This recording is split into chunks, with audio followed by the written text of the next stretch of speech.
Be a lot of fun. I don't know. It's a delight, isn't it? It's a great time. Sure. It's a great show.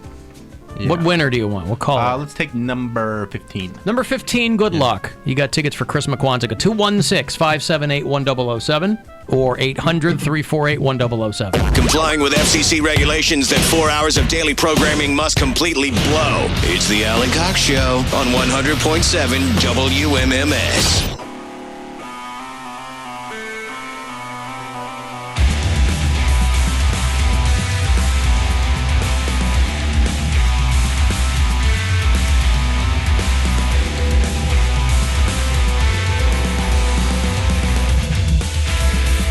Some people suggested the real deep dish for the Papa John's story. Fresh beef. So stupid. Hey,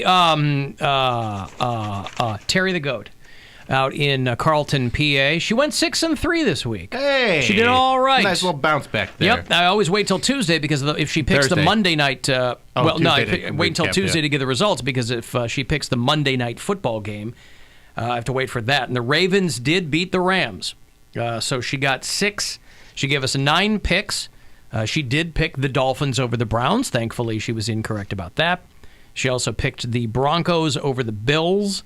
So it was a close one, I think. And the Jaguars over the Titans. Those were the 3 that she was incorrect about.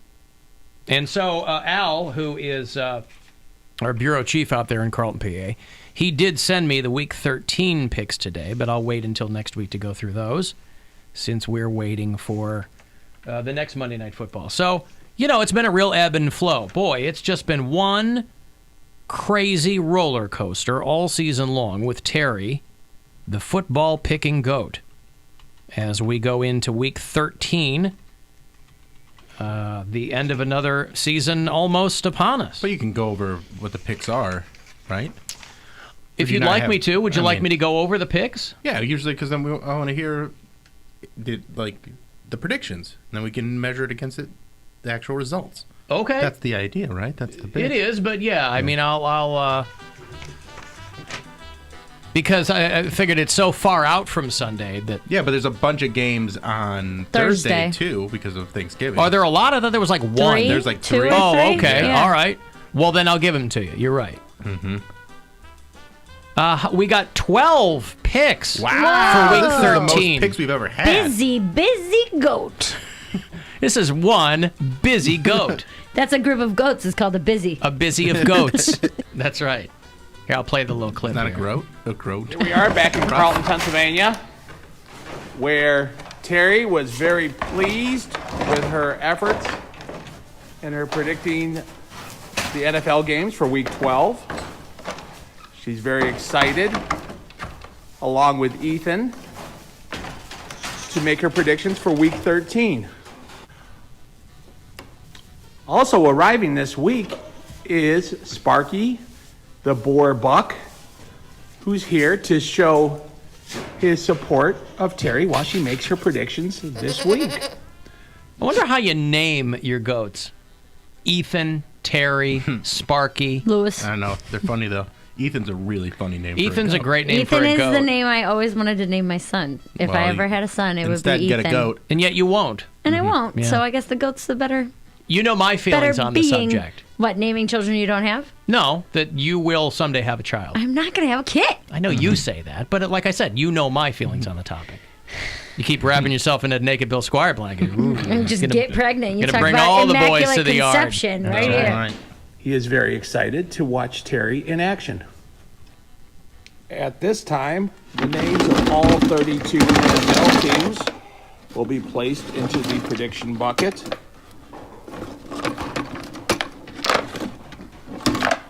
And Terry will make her predictions in a couple minutes.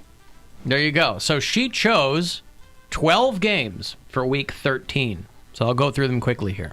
She picked the Detroit Lions over the Chicago Bears. That is traditionally a Thanksgiving Day game, yes? Yes. Bears-Lions? Mm-hmm. Well, I mean... Detroit. Detroit always plays... There's 2 teams that always play on Thanksgiving. That's the Lions and the Cowboys. Okay.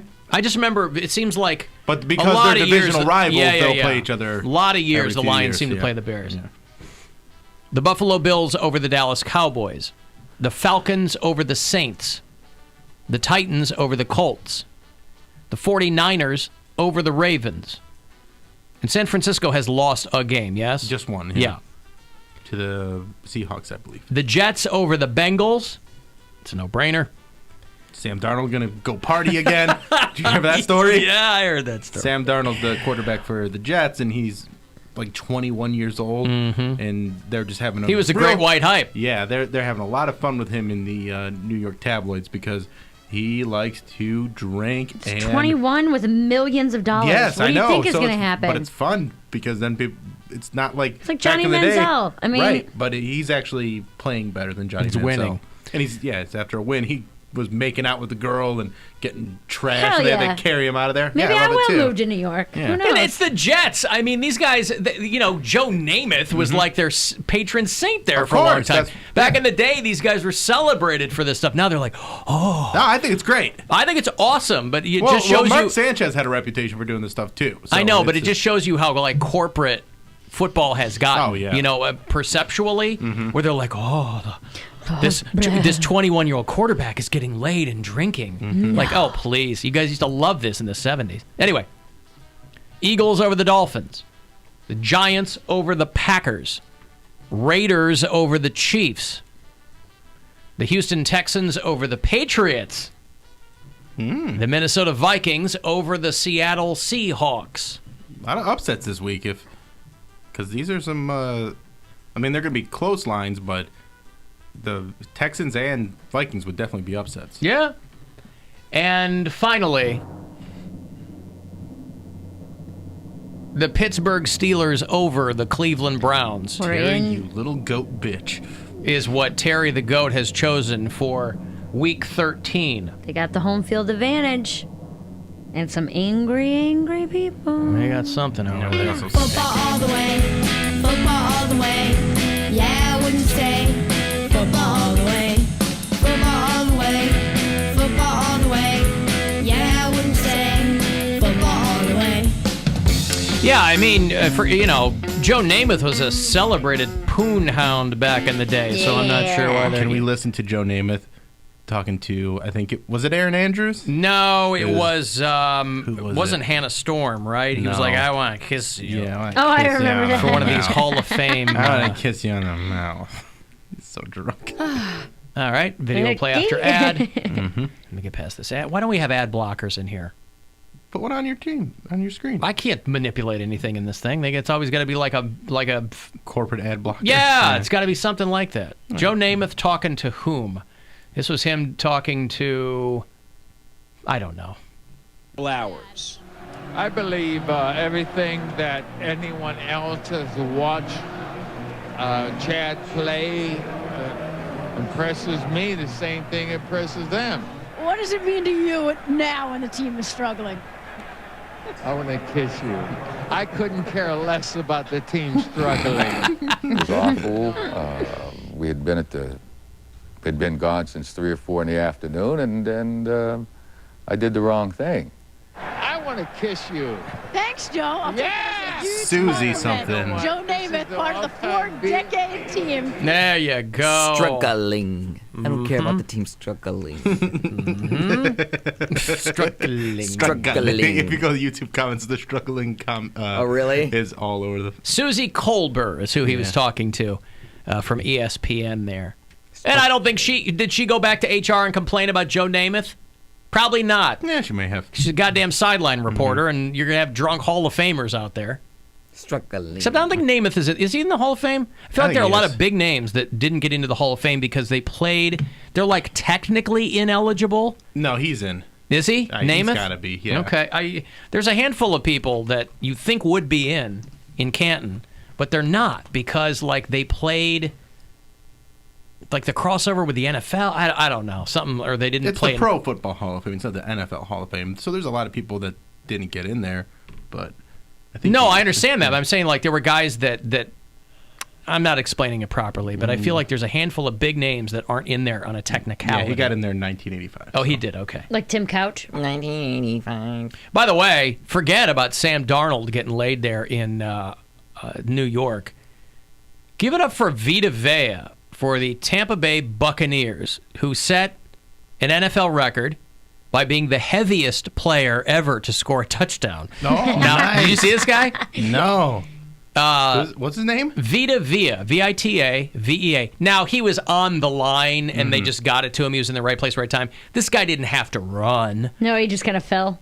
Well, he caught it, but he's 347 pounds. So he would not probably have been able to outrun anyone for a touchdown, but... He's a big boy. Yeah. Straight. I mean, he caught it, though. He caught it. And ran for a touchdown. So he sets an NFL record for the heaviest player to ever score a touchdown. So congratulations to him, you know? A guy who, I don't know how obscure of a player he is. I'm not a Bucs fan. But I mean, he's probably an offensive lineman, right? That they brought in for one play to do probably this. He reports is eligible. But he's also now in the history books. Yeah, it's pretty cool. That's awesome. There's probably someone that was just as fat or close. They're like, oh man, if you would have weighed me at the end of the season, I weighed way more than that. Yeah. Alan, the Sam Darnold thing is even funnier because he had already missed several weeks early in the season because he had mono. Oh, that's right. He got mono. A little kid kissing disease. This guy's just gigantic. He's not even super fat. He's just huge. I matched with a Browns player on Tinder a few years ago. He was like I don't know. He was like a third stringer or something like that. And he was doing that on Snapchat. He was like, "Yo, you send me a picture, I'll send you a picture, a topless picture." And then he was a lineman, so he's this big fat dude. And none of his pictures on Tinder were like that. It was just like him in his uniform, so you couldn't really tell. And he sent me a topless photo that I never talked to him again.